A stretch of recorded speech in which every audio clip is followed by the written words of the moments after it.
தமிழகத்தில் டிட்வா புயலால் இதுவரை 60,000 ஹெக்டேர் பயிர் சேதமடைந்துள்ளதாக தமிழக வேளாண் துறை அமைச்சர் எம்.ஆர்.கே. பன்னீர்செல்வம் தெரிவித்துள்ளார்.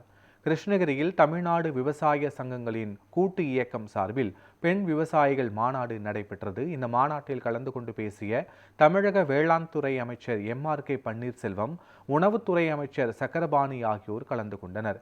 இதையடுத்து செய்தியாளர்களை சந்தித்த அமைச்சர் எம்.ஆர்.கே. பன்னீர்செல்வம், கடந்த 4 ஆண்டுகளில் 27 வேளாண் திட்டங்கள் மூலம் 43 லட்சம் பெண்கள் பயனடைந்துள்ளனர் என்றும், டிட்வா புயலால் பாதிக்கப்பட்ட பயிர்களின் கணக்கெடுக்கும் பணி நடைபெற்று வருகிறது என்றும் கூறினார். தண்ணீரால் சூழப்பட்ட விளைநிலங்களை தண்ணி தேக்கம் வடிந்து கொண்டிருக்கிறது.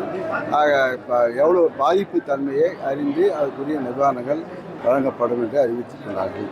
அந்த முழுமையாக அந்த கணக்கெடுத்த பிறகு இதுவரை நீரால் சூழப்பட்ட பரப்பு இப்போ 30%, 33% பாதிப்படைஞ்ச நிலம் மொத்த பரப்பு கிட்டத்தட்ட 60,000 ஹெக்டேர் என்று இப்போ கண்டறிஞ்சிருக்கு.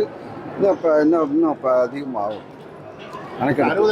பாதிப்பு இப்போ 33%.